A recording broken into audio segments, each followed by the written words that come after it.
Hello everyone, welcome to StudyIQ IS English channel. My name is Shubham Sagar and today we'll do Hindu analysis of 24th June 2025. As always, we have taken 7 articles. I try to do that.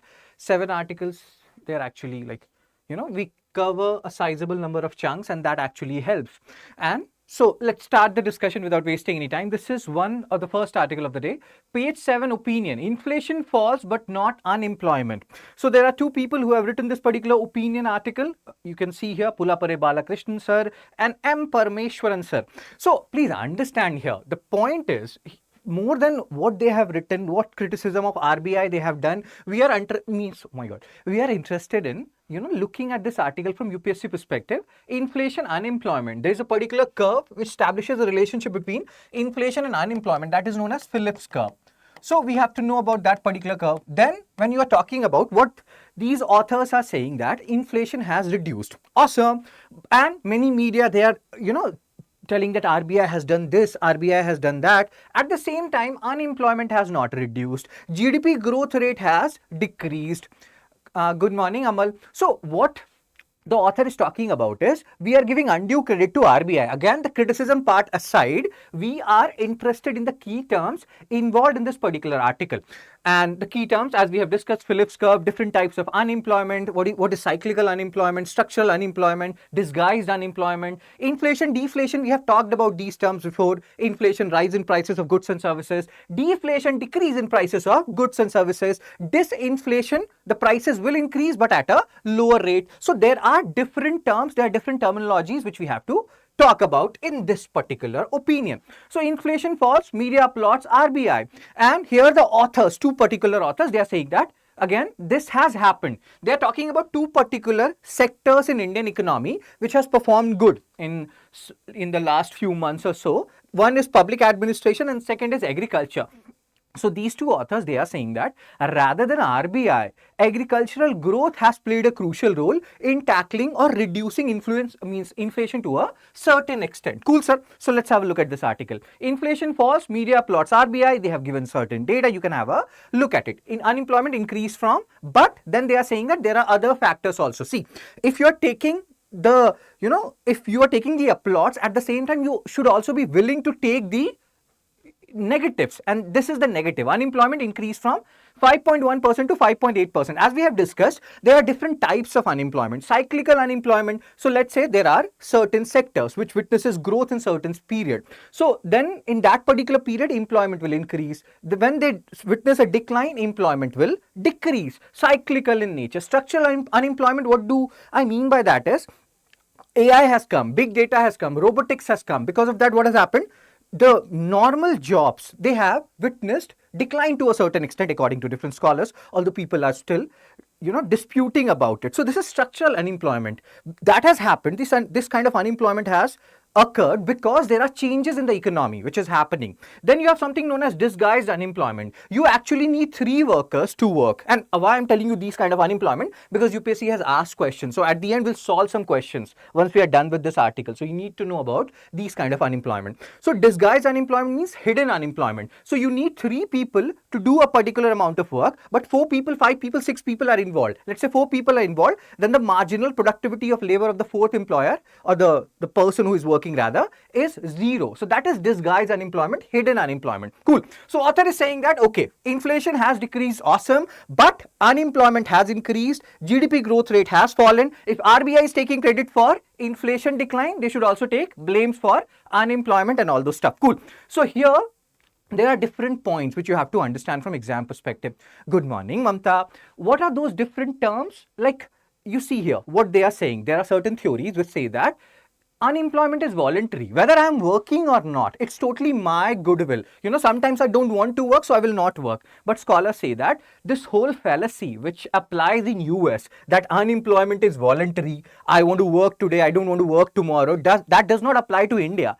Because there are people, there are migrant laborers who wants to work every day. Because, they are working, they are earning something every day, and then that's how they are sustaining themselves. So this unemployment is voluntary theory, does not apply to a certain extent in our country. Hope you're understanding what we are discussing here. Focusing only on inflation while ignoring unemployment is an inadequate way, according to the two authors which we have seen. And I have told you the basic gist behind this whole article, what they are talking about. Good morning, Himanshu. So the basic gist is inflation has fallen, awesome, but unemployment and GDP growth, we also have to take into account that they are not showing rosy pictures. These two sectors, they are doing good, public administration, agriculture, and because agriculture is doing good, that's why inflation has been controlled to a certain extent. Oh my God. Now, this is the basic agenda. These are the terms which you have to remember. Phillips curve will talk about it. So first of all, what is important? Which two indicators Phillips curves talk about? Inflation versus unemployment. So they say that inflation and unemployment, this is not employment, unemployment. Inflation and unemployment, they have an inverse relationship.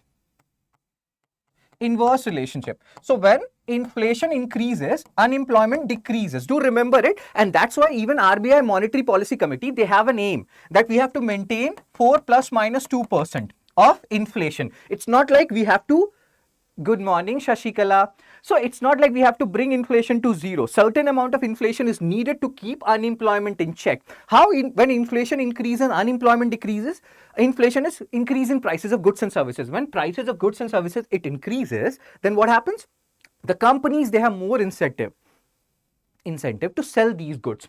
So if they have more incentive to sell these goods, it's not like Ambani, Adani, etc. They will directly work. They will employ people who will work for them. And that's how unemployment decreases when inflation increases. Cool, sir. So this is Phillips curve. Now there are certain homework for you people which you have to do, and which if you know it, you can post it in the comment section. Lorentz curve, Kuznets curve, they establish relationship between which different entities? We have talked about Phillips curve because we are talking about inflation and unemployment. So again, the author is saying that there is a link between agriculture and inflation because agriculture is doing awesome. That's why inflation, especially food inflation, has been curbed to a certain extent.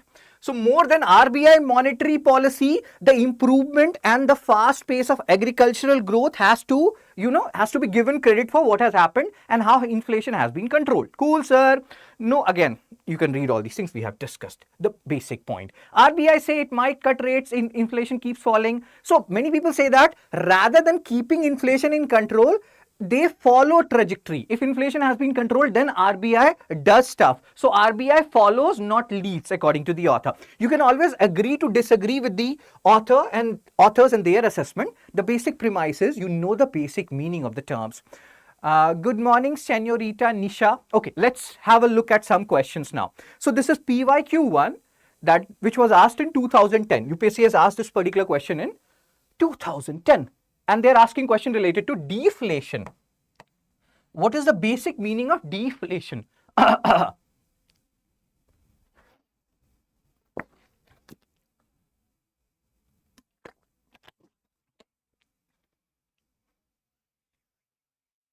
Lorentz curve, Kuznets curve, Lafarge curve, all these curves you have to revise. Phillips curve we have discussed today. These different curves, we'll discuss it in the subsequent lectures.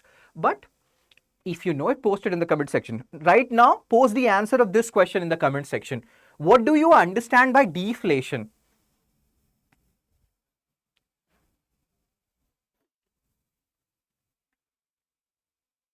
Which one of the following statement is an appropriate description of deflation? I'll wait for 30 more seconds and then I will tell you the answer. Inflation, deflation, disinflation, hyperinflation, skewflation, reflation. Mamta has given the answer. The answer is C. Sudden fall in value of currency. No. So what is inflation? Increase in prices of goods and services. What is deflation? Decrease in prices of goods and services. So I think Mamta gave the answer and then she deleted it, I don't know. So Amal, Mamta, Shashikala, all of you have given the answer. The answer is persistent fall in general price level of goods and services.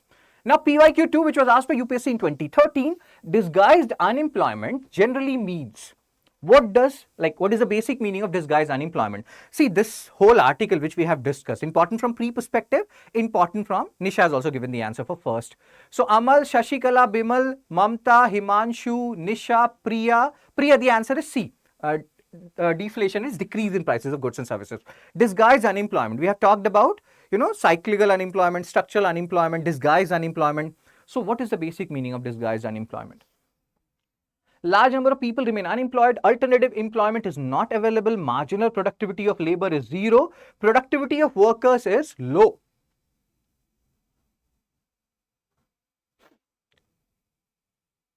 Nisha, nice name, Nisha.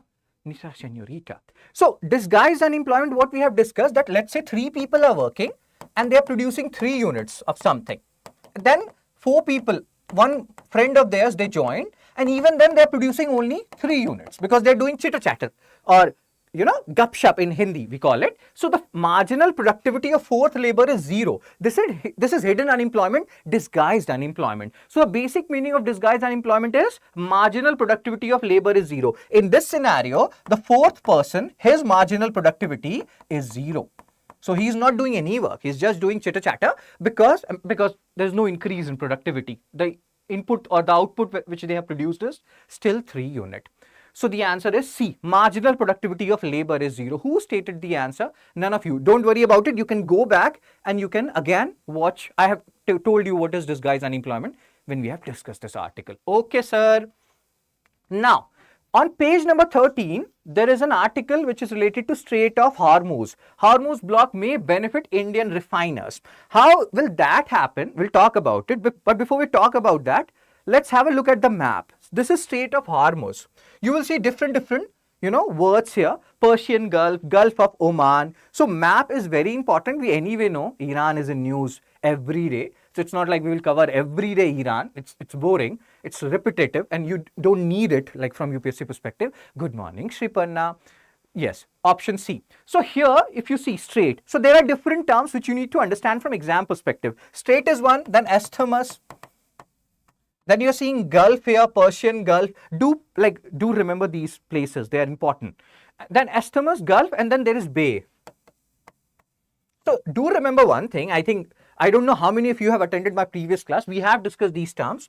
I don't know where. So whenever you're reading strait, read isthmus at the same time. Whenever you're reading Gulf or bay, then you're reading Gulf at the same time. You should read Gulf at the same time. So strait is what? If you see Strait of Hormuz or Hormuz, whatever way you want to pronounce it. So strait is a narrow water body connecting 2 larger water bodies. Gulf of Oman, Persian Gulf connects on. Very good, Priya. So what is a strait? Narrow water body connecting 2 larger water bodies. You're seeing Strait of Hormuz here.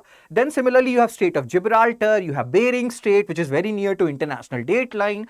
Then you have so many Park Strait there between India and Sri Lanka. So Strait of Hormuz, strait, narrow water body connecting 2 larger water bodies. Isthmus, narrow landmass connecting 2 larger landmass. So you have Panama Isthmus, which connects North America to South America. Gulf and Bay, if you see Persian Gulf, Bay of Bengal, so they both are water body mainly surrounded by land from 3 sides. If you see even Persian Gulf, you will see it is surrounded by land from 3 sides. And there will be one outlet, obviously. So mainly surrounded by land from 3 sides. But the basic difference between Gulf and Bay is Gulf is generally larger than Bay. Bay of Bengal is an exception. What was the correct answer of question 2? Question 2 correct answer was C, Mamta. So remember these keywords, they are important. Now the question is hovering around Strait of Hormuz. Many people are saying that the Strait of Hormuz, the access has been impacted because of what is going on in Iran. But one people or one country's loss can be other countries' gain. So this article is saying that Strait of Hormuz, how it has been disrupted, it can impact or it can benefit India's refineries. Because now what is happening? Northwestern Europe, there is a portion of Northwestern Europe which takes jet aviation fuel, kerosene, etc. from this particular region, Western Asia. But now since Western Asia is destabilized, our Indian refineries can be a lucrative market for this Northwestern Europe. That's what this article is talking about. Rather than what this article is talking about, we are more interested in the terms which are involved here. Strait, Gulf, Bay, etc. And generally people will talk about Strait of Hormuz disruption in negative way, that it is impacting this and that. That's fine, but it is good for us also. That's what author is saying. Any disruption to shipping of jet fuel and diesel via Strait of Hormuz could create opportunities for Indian refiners. So that's what they are saying. Only a small fraction of India's refined export passes through this strait. So that's why it is not impacting us much. It can benefit us, as we have discussed. It is an opportunity for Indian refiners or refineries. Disruption in regional hubs like UAE and Singapore may allow Indian refiners to strike lucrative deals, especially for aviation turbine fuel. So the disruption in West Asia can work to our advantage. Oh my God. A disruption in trade would affect jet fuel supply to Europe, prompting rather European markets to offer higher prices to alternative suppliers like India. That's what we have discussed. Cool, sir. And you can see here has significantly impacted the global refined products landscape. Europe structural risk, this is what we are discussing. Northwest Europe imports about 24% of its gas oil from Middle East Gulf, increasing its exposure to disruptions. So Europe, especially Northwest Europe, has been impacted to a great extent. India could fill that particular void according to this author. The key vulnerability lies in jet fuel and kerosene. You can see here we have discussed this, and especially due to limited backup capacity in Europe. So Indian refineries, they should take advantage of the things which are going on, and we are sad about it, whatever is going on in Iran. But again, this can work to our advantage, to the advantage of Indian refineries.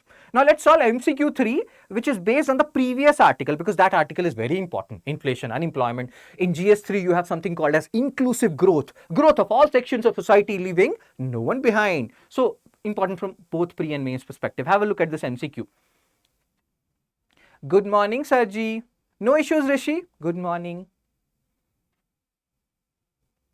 Have a wonderful day to you also, Mithun.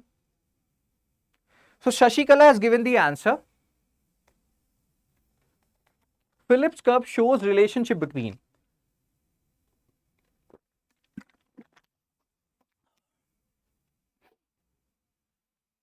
Shashikala, Amal, Himanshu, Mamta shows relationship between inflation and unemployment. Inverse relationship. PYQ 4 UPSC 2008. Which one of the following state is nearest to international date line? We have talked about state, isthmus, Gulf, Bay. So this is one question which has been asked by UPSC earlier. And these are very static questions. So you should be prepared for it. It's not like 20 years back, 30 years back. These questions are important. If you make mistakes in these questions, then that is a problem. I have just told you. In the article discussion only, I have told you the answer of this question.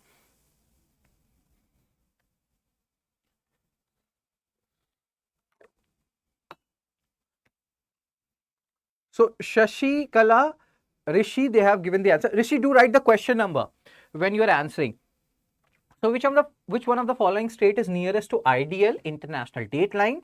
The answer is Bering Strait. Now the work is not yet complete. What you people also have to do is, you have to do research on Malacca Strait. UPSC has already asked a PYQ on Malacca Strait. Bering Strait again connects which two water bodies, as we have discussed. What strait is a narrow water body connecting two larger water bodies. Similarly for state of Florida, which two water bodies it connects? State of Gibraltar, Mediterranean Sea and Atlantic Ocean. So you have to also do research on these options, because once UPSC has asked on Bering, the answer here is Bering. Now research on the A, C and D options. Very good.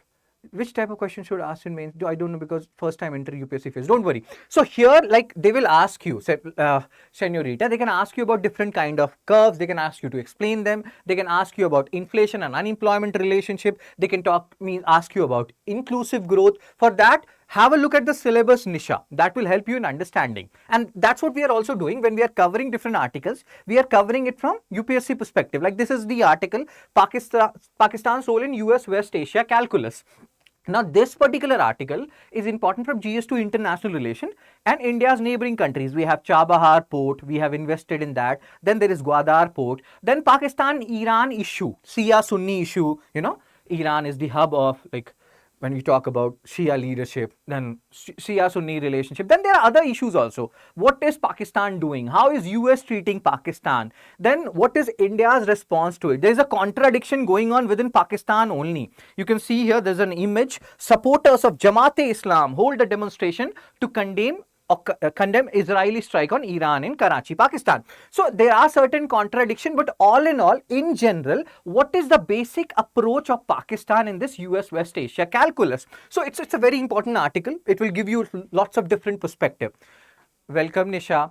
So here, US strike on Iran, June 22. Now, US has been directly involved in this Israel-Iran war, and we have talked about this earlier also. Israel was continuously telling US to become directly involved, and they have done that. So now they are saying that again, This will lead to long-term impact as it happened earlier in 1990s in Iraq and Libya. Let's see how this whole thing pans out, and it will impact us.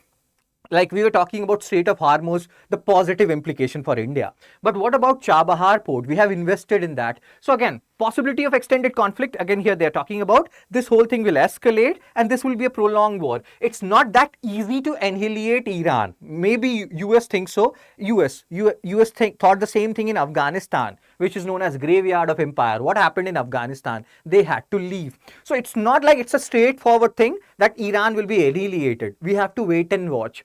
And again, so Pakistan role and General Munir's visit. Now, they are talking about something unusual which has happened now. And we have to understand it. It's very important from our perspective as well. So Pakistan's Army Chief Asim Munir, he met Trump on June 18.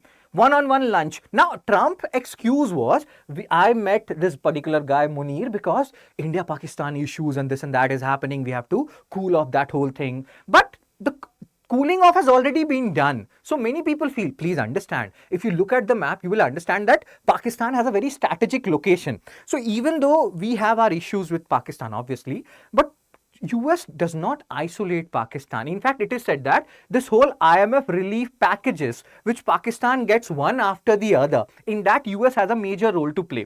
So again, let's have a look at this thing. Pakistan Army Chief, he met on a one-on-one lunch. That generally does not happen. And this happened when Israel has attacked Iran. So the meeting raised eyebrows in India because the India-Pakistan tension has already cooled. So what was the need for Trump to do what he has done here and making the meeting subcontinental framing questionable? Please understand these keywords. What is subcontinental framing? Trump's excuse time and again whenever he meets with these Pakistani delegates is that he's trying to balance of India-Pakistan relationship, cool off this thing. It has already cooled off. So they are meeting for something else entirely. Maybe this is related to Iran per se, not so much with India.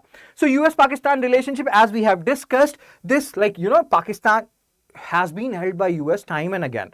I think I have told you earlier when we were discussing India-US relationship, during Kargil war, US did not allow us to use their GPS, global positioning system. And even in earlier India-Pakistan war, US has tacitly supported Pakistan one way or the other. And that's why when it comes to foreign relationship, India trusts Russia more than US. And during this Trump era, the relationship has become more transactional in nature, quid pro quo. You buy something from us, we'll buy something from you. So despite Pakistan's past support for Taliban and undermining US effort in Afghanistan, US seems to be re-engaging with Pakistan. So you can understand, it's not like the bonhomie between US and Pakistan is like China-Pakistan, but still US tend to ignore some stupid stuff which Pakistan does. So again here, US strategic interest. West Asia is a core US interest because there is oil, obviously Israel security and so much investment. And that's why US has a very, very keen interest in West Asia according to author. And they will do anything to stabilize West Asia to ensure Israel's security. Doesn't matter for that if they have to invade Iran. And let's see what happens next. Iran-Pakistan relationship, do remember the Shia-Sunni angle, that is very important. Plus, they are neighbors and it has not been a very hunky-dory relationship, so to say. It has seen its ups and downs. Strained ties due to competition in Afghanistan, past border clashes and missiles. You can see here, smuggling of Iranian fuel into Pakistan and reliance on Iranian means electricity in Gwadar port. Now, first of all, let's have a look at this whole map thing. So, Gwadar is here. Chabahar is here. India has invested a lot in Chabahar port. So and there has been a PYQ which has already been asked that why has India invested so much in Chabahar port? Because Pakistan, time and again, they block access. Like let's say we have to go to Afghanistan. So they time and again block access. They have done that even before this Operation Sindoor happened. So now we wanted to reduce our reliance on Pakistan and that's why we developed Chabahar port. That was a major justification. But let's see what happens to this Chabahar port now.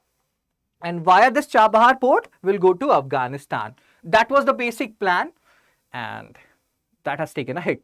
So now, US-Pakistan, it seems like when you see all these points, it seems like they have become an all-weather friend now.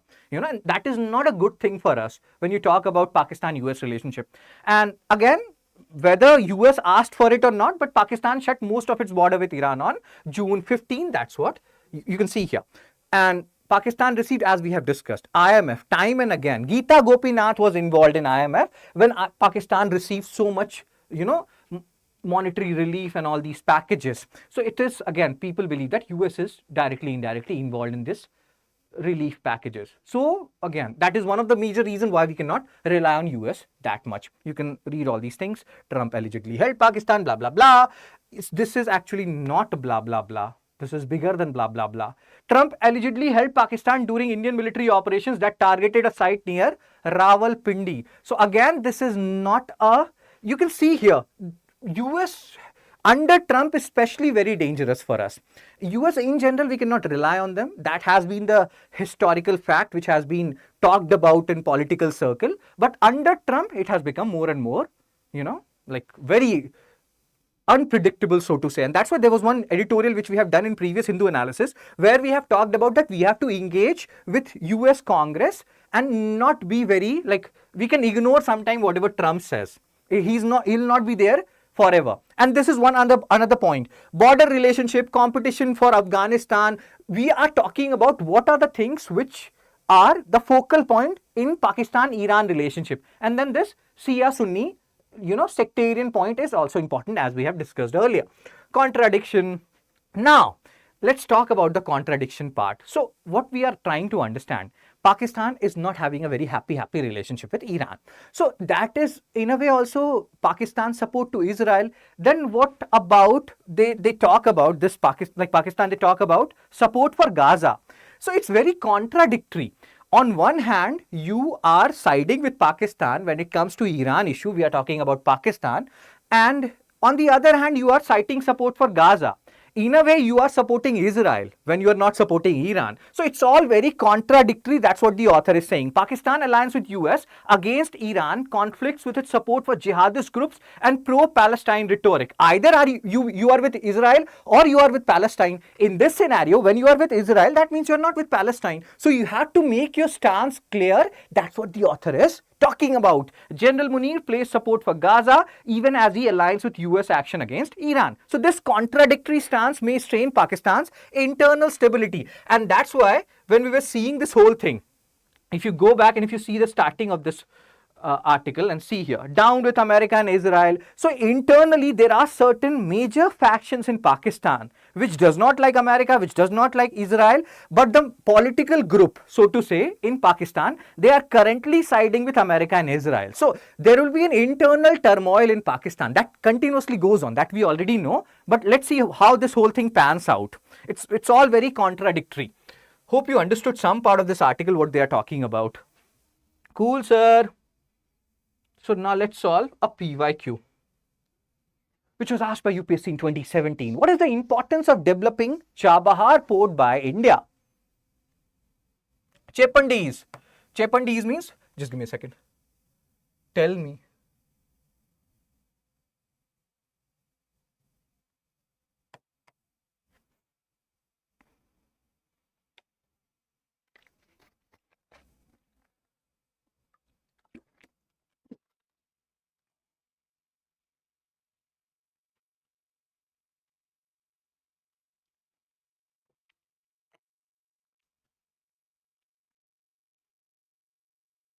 India's trade with African countries will enormously increase, and again, just ignore it. India's relation with oil producing urban countries. Okay, so this point is here.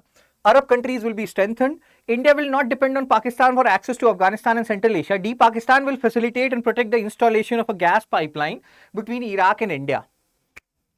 So Shashikala, Amal, Mamta, Rishi, they have given the answer, and the answer is C. India will not depend on Pakistan for access to Afghanistan and Central Asia. Very good. Next article of the day.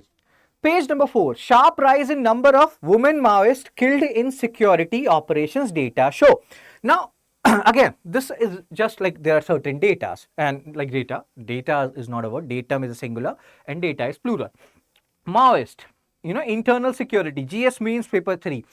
Somebody was asking again, I think Rishi, Win, Shriparna, all of you have given the answer. Awesome, you people are awesome. So here, this whole article is important from internal security perspective. When you're talking about Maoist in India, so 1960s, late 1960s, Naxalbari, West Bengal, from there this whole Maoist, activities emerged, and it is also known as Naxalism from that Naxalbari, Bengal region. So the earlier origin point of Maoism or Naxalism is peasant movements, peasant uprising. They wanted to establish an egalitarian society. They have been inspired by a lot by Maoist philosophy, Mao Zedong of China, all these things. And there is very interesting phenomena here. Then there was one CPI Maoist party that was also established in 2000s to support this whole Maoism. Naxalism. Now there is a term also, urban Naxal, this and that, which has been used. So the basic premise of Maoism, Naxalism is they want to establish an egalitarian society, peasant society, where everyone will be equal. And they say that this Maoist philosophy, Naxalite philosophy, revolves around a common point that they are not patriarchal. They don't support patriarchy. Patriarchy is like men occupying most of the higher post. When you will look at this article, we'll talk about what this article is talking about. This is very important from GS3 internal security. You will understand that even though Maoism, Naxalism, they as a concept denounce patriarchy, but none of the women whom are like these women Maoists, they're getting killed in larger numbers. None of these women Maoists are occupying the higher hierarchy. So how come you're not supporting patriarchy, dude? When you are saying you're not supporting patriarchy, at least some of these women Maoists, they should have been at the upper echelon. They are not. So again, very, very interesting article when you look at it. So there are certain numbers. Since 2024, more than 1/3 of Maoist cadres killed in security operations, and they were women. So sometimes they're using these women as shields, and they're also have made certain, children kind of cadres, Maoist cadres. And education, they are not promoting it, because if there is education, there will be critical thinking, and if there will be critical thinking, they will be questioning these Maoist people. So again, there are certain numbers. You can have a look at these numbers. The basic premise why I took this particular article to tell you about the internal contradiction which is there in this Maoist philosophy, this Naxalite philosophy, so to say. You can see the number of women who are dying, that they were lesser, but now the percentage of women among the killed has significantly increased in 2024 and 2025. This also shows a shift in the Maoist strategy, so to say. Now they are using more and more women as a shield, or maybe because when women are involved, maybe the soldiers and our internal security forces, they will be a little hesitant. So they have changed their strategy to a certain extent, and we have to be ready for that. So this is again an interesting observation by the author of this article. Ministry of Home Affairs, this is important from pre-perspective. They can ask you, what is the deadline set by MHA, Ministry of Home Affairs, to eliminate Maoism? The deadline is March 2026. That is not very far. So let's see whether we are able to eliminate Maoism or not. Red corridor districts impacts a lot of, states of ours, approximately 10 states. And there is also something called as resource curse. Resource curse.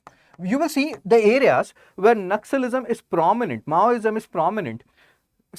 Many of these areas are very rich in mineral resource, and this has happened. And there are different paradoxes also which are involved. It is true for African countries also. So you have resource, but those resources are not used for your purpose. They are getting diverted for some other, like in some other areas for some other purpose. So that is a basic phenomena or basic attribute related to resource curse. Use of children and women by Maoists. Remember this, Bal Dastas. What are these Bal Dastas? Child squads. They have formed it. So now, as a shield, they're using children, they're using women, and they're changing their policy and stance, Maoist people.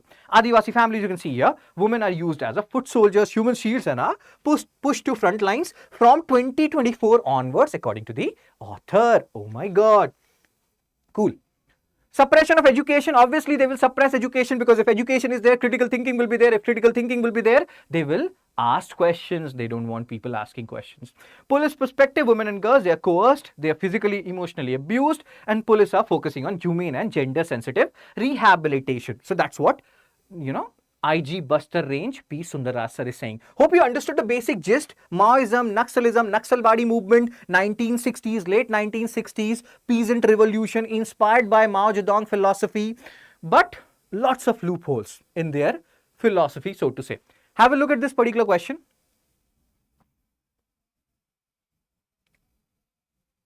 The term Bal Dastas in the context of Maoist insurgency refers to.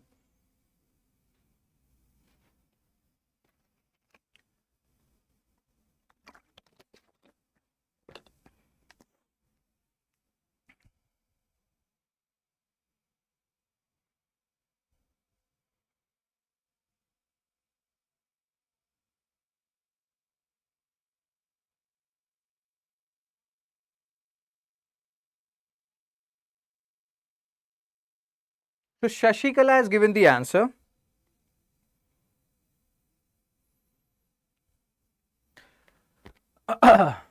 Win has given the answer. Shashikala, Win Chappu. So Baldastas are squads of child soldiers indoctrinated and used by Maoists. So they are children who are being used. So these Maoist people, they're using more and more women, more and more children. So that is what we have understood from this article. Okay, sir. Now, page 6 editorial, the sorry state of South Asian economic integration. Here the author Shashank Patel, he's talking about something known as SHAFTA. South Asian Free Trade Area came into existence in 2004 and they talked about it in 2004, came into implementation from 2006 onwards, if I'm not wrong. The countries of SARC, South Asian, SARC, South Asian Association for Regional Cooperation, 8 countries are there. MBBS Spain is the mnemonic. You may know these countries.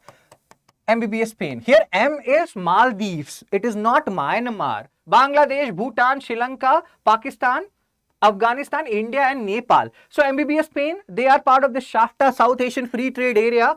This Shashank Patel sir, he is saying that South Asian economic integration is very showing a very pathetic picture, and we know why. Obviously we know why. Pakistan, Afghanistan, India, all these countries are involved. There's lots of trust issue, this and that. From exam perspective, SAFTA, who are part of it, like SAR countries, what is their mnemonic? These things are important from exam perspective, which we have to keep in mind. So Shriparna, Shashikala, Vinchappu, Amal, Karthik and Shriparna, they have given the answer for the previous question. So they are saying that Trump administration, Trump, he was a tariff man. Reciprocal tariffs were being done. India-Pakistan war, like Pahalgam attack, all these things happened.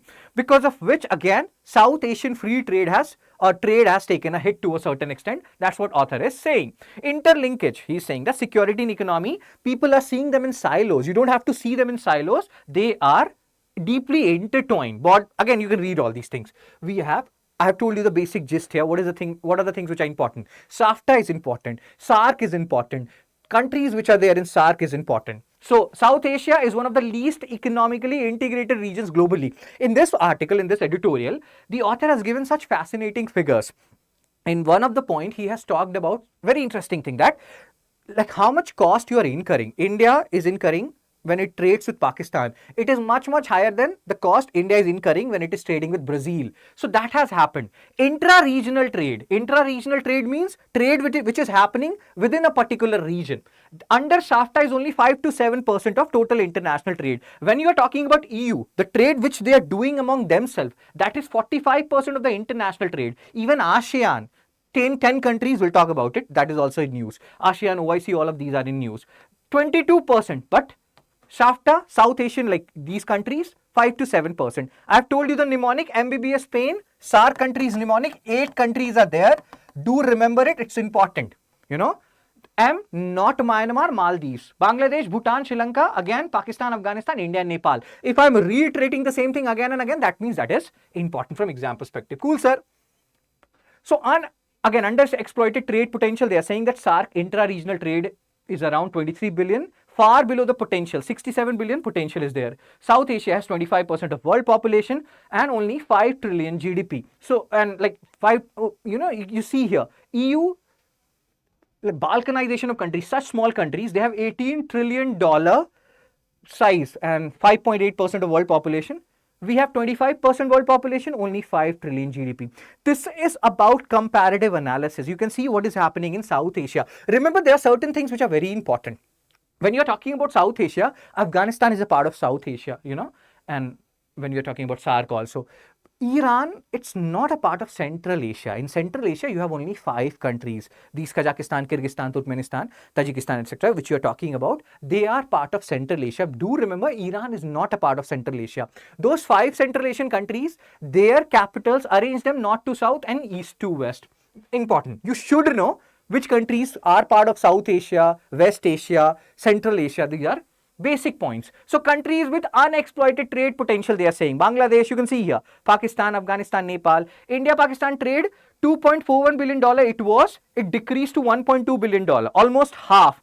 What almost half? Exactly half. Pakistani export, $547 million to $480,000. Again, all these things have taken a hit. So when you talk about war, people do war mongering. Yes, we will do war, this and that. As the author is saying, economy, security, everything is intertwined. So war mongering is not the way to go. And again, barrier to integration, they are talking about distrust, terrorism, etc. Do remember the mnemonic. That is the most important part here.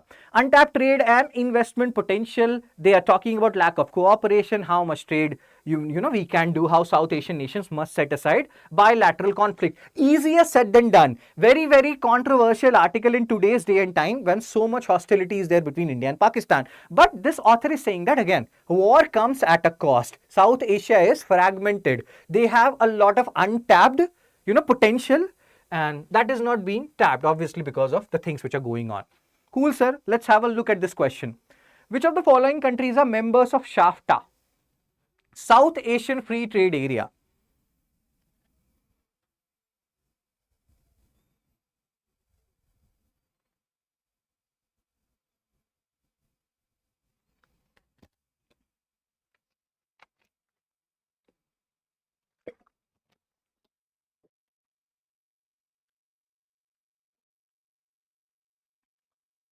Myanmar, Afghanistan, Maldives, Bhutan. Select the correct answer using the code below.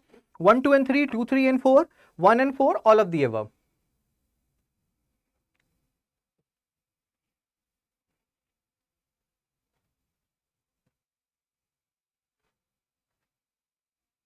Again, the countries which are part of SAARC, they are part of SAFTA. That's how you can eliminate option. Rishi has given the answer. He thinks B is the answer. Amal has given the answer. So as we have discussed, SAFTA, SAARC, the mnemonic is MBBS Spain, which you people must have heard like multiple times earlier. If not, you have heard it today. So this M is not for Myanmar, it is for Maldives. So if you eliminate one, you're getting the answer, right? So the answer is B, 2, 3 and 4 as stated by Rishi, Amal, Mamta and Vinchappu. Oh my god, this name is so cute. Vinchappu. Cool. Now, page number 11, India slams OIC, Organization of Islamic Cooperation, for its unwarranted and incorrect references. Organization of Islamic Cooperation, more than 50 Islamic countries coming together. Many people say this is the voice of Islamic world. So they have talked about how India is, undermining minority Muslims' voice and this and that, how they are undermining Indus Water Treaty and all these things they are talking about. And India is like, dude, you people, again, Shashikala has given the answer, not Myanmar. Very good, Shriparna. So, India is saying that OIC is virtually run by the powerful Islamic countries like Pakistan. Yes, Pakistan is one of the powerful Islamic countries. Pakistan, Saudi Arabia, Turkey, they are the one who are calling shots in OIC. And India is saying that the statements which has been made by OIC is, we are condemning it. India is not a founding member. India is not a member of OIC. Do remember it. Its headquarter is in Jeddah, Saudi Arabia. There was a Al-Aqsa Mosque which was attacked in 1960s, if I'm not wrong, in Jerusalem. After that, this OIC was formed. So we again here the references, the talks, all these things are fine. But from exam perspective, from UPSC perspective, we just have to know about OIC. So India strongly condemned Organization of Islamic Cooperation for making what is called unwarranted and factually incorrect references. They're talking about we, like India, suppressing the voice of Muslims, India undermining Indus Water Treaty. We are just saying, sir, watching from Arunachal Pradesh. Thank you, Vin. I was in Arunachal Pradesh. I was in Itanagar. Awesome place. So what we are discussing here, acquisition of Pakistani influence. India accused the OIC. As we have discussed, there are three major Islamic countries which have a major say in OIC. Major. One is Saudi Arabia, where the headquarters is Jeddah, and the second is Turkey, and the third is Pakistan. Influenced by Pakistan, OIC criticism. OIC during its 2-day foreign ministers meeting in Turkey criticized India on several issues, including alleged social marginalization of Indian Muslims. And that was not it. They have also talked about Indus Water Treaty, called for strict adherence to bilateral agreement between India and Pakistan. Indus Water Treaty, we have unilaterally abrogated it. Although in this water treaty, when it was brokered in 1960 by World Bank, there was one feature that none of the countries can unilaterally abrogate it. But we have done that. What will be the repercussions? Nothing.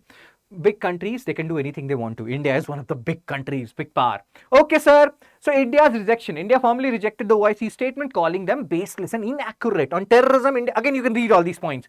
And they are saying that you are not seeing the terrorism, the terror activity sponsored by Pakistan, the non-state actors, the state actors which are playing a role in Pakistan. OIC, you are just seeing India and what India is doing. And you're not saying it correctly. India described OIC stance as a willful disregard for established facts. You can read all these things. We know the gist now. We have to understand the basic premise of OIC. I have told you that. Now let's solve this question related to OIC. Organization of Islamic Cooperation.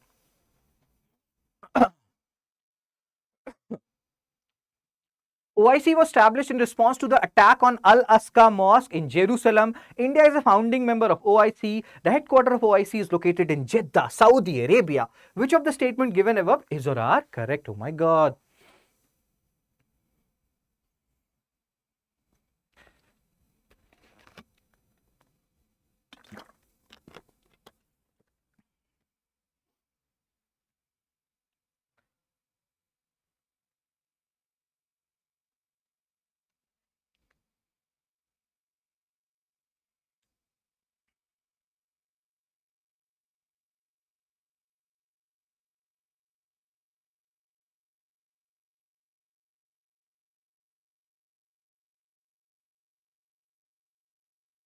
Vin has given the answer.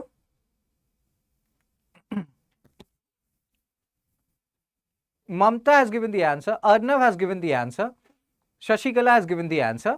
So, OIC was established in response to the attack on Al-Aqsa Mosque, right? Correct. India is not a founding member. India is not a member. So, second, eliminate second. You are getting the answer. The answer is B, 1 and 3 only. Headquarters is in Jeddah, Saudi Arabia. So, these are some basic points which we should know about OIC.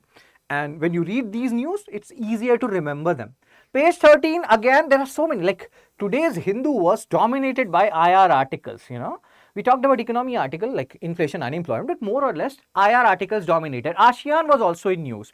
India-ASEAN trade deal. What has happened is, from like last 10 years, 15 years, our export to ASEAN, it has doubled. But our import from ASEAN, it has almost tripled. And now we want to review this trade deal. We are like, dude, we are importing more from ASEAN rather than exporting. So why this whole thing is happening? Other thing which has also been seen in ASEAN countries, like they are bringing raw materials from China, restructuring it, sending it to India at a higher rate. All these things are going on and we are not liking it. That's one fact. We'll talk about it. The more important fact here is ASEAN. How many total countries are there in ASEAN? Is India a member of ASEAN? The answer is no. So, Shashikala, Mamta, Vin, Sriparna, Karthik, all of you have given the answer for question number 8. So, the mnemonic for ASEAN countries is BPL TV mimics. UPSC has already asked multiple PYQs on ASEAN. BPL TV mimics. Brunei, Philippines, Laos, Thailand, Vietnam, Myanmar is here. It was not there in SAFTA and SAARC.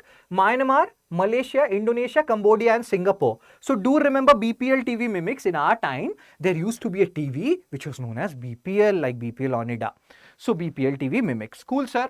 10 countries. India is not a part of ASEAN major group. Then you have ASEAN plus 6, this and that. So ASEAN, India is not a part of it. So meetings held, you can see here Indian government officials why they are having meetings with ASEAN, because our import has tripled, our export has only doubled. We are concerned about it. We are concerned about what is happening, what the China-ASEAN nexus. They are bringing goods from China, restructuring it, repackaging it, sending it to India.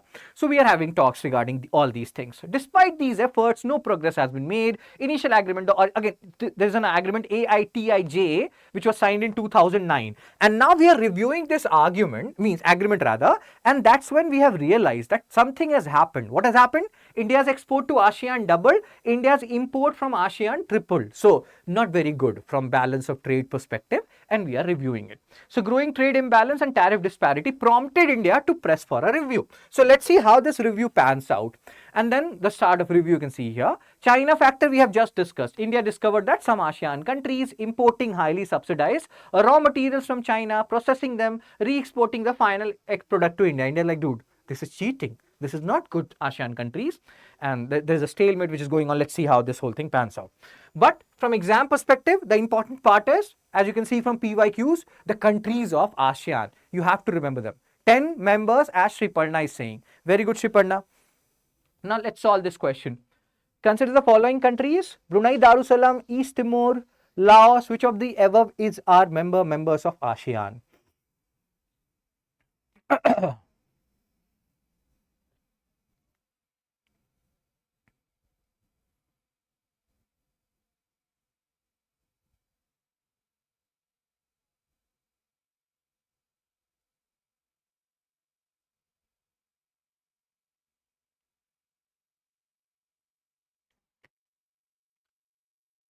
ASEAN, 10 countries. We have just done the mnemonic. Mamta has given the answer. So what was the mnemonic which we have discussed for ASEAN countries? The mnemonic was BPL TV mimics. Oh my God. So again, let's rewind it. 10 countries: Brunei, Philippines, Laos, Thailand, Vietnam, Myanmar, Malaysia, Indonesia, Cambodia, Singapore. So obviously Brunei is a member. So one has to be there. Eliminate C. East Timor is not there. This East Timor is there? No. Brunei, Philippines, Laos, Thailand. This is T for Thailand, not Timor. So it's just eliminated. Laos is there. So 1 and 3 has to be there. B, 1 and 3 only. Who stated it? Oh my God. So the answer, who has given the correct answer? The answer is B, and that was given by Amal.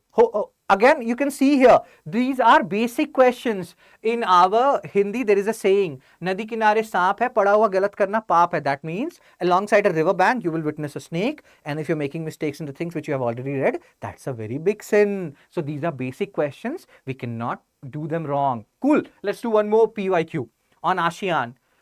2006. Again, be ready. These are again static questions. They can ask you anytime, every time. Which one of the following country is not a member of ASEAN? Vietnam, Brunei Darussalam, Bangladesh. Why it is called Darussalam? Does people of Brunei drink a lot of Daru? No, that's a stupid joke. So Vietnam, Brunei Darussalam, Bangladesh, Myanmar. Again, remember the mnemonic.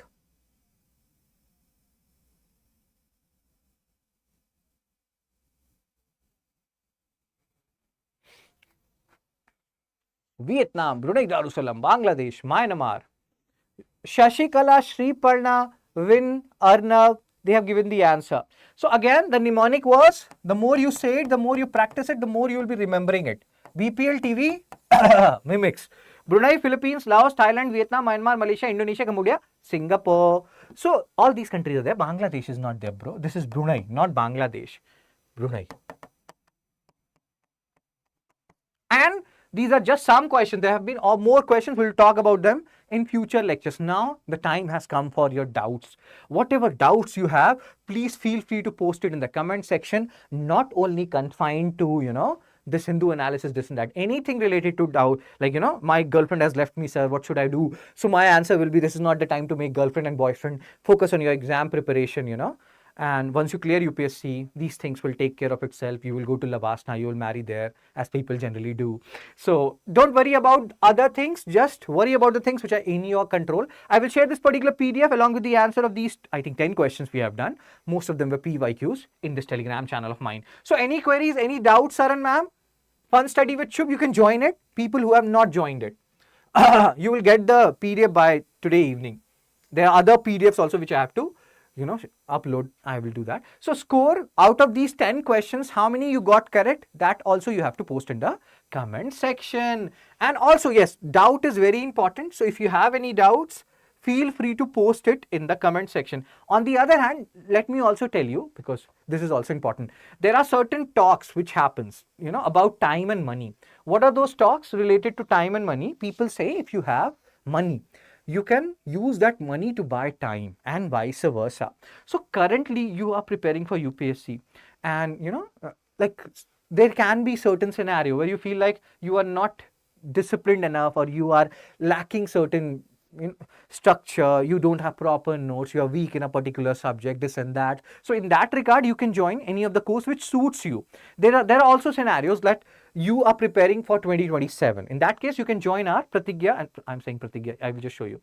You will go to all languages, you will go to English, and here you can join our resolution batch, long-term evening batch, if you are preparing for 2027. If you're preparing for 2026, we'll launch a new batch, and we have already, I think, launched a morning batch 2026. Admissions are closing on 30th June. So whatever floats your boat, you can do that, whether you are preparing for 2026 or 2027. And thank you, Shashikala. So it's totally up to you. And again, sometimes it happens. It happened with many people which I have seen, that they are like, no, we'll not join it right now, this and that. And later on, they feel like, oh my God, we are lagging behind. This is a correct time if you're preparing for 2026, also for 2027. Because, you need 1 year for 2026, proper 1 year. This is like approximately less than 1 year now. This is the time when you will be preparing for mains till January.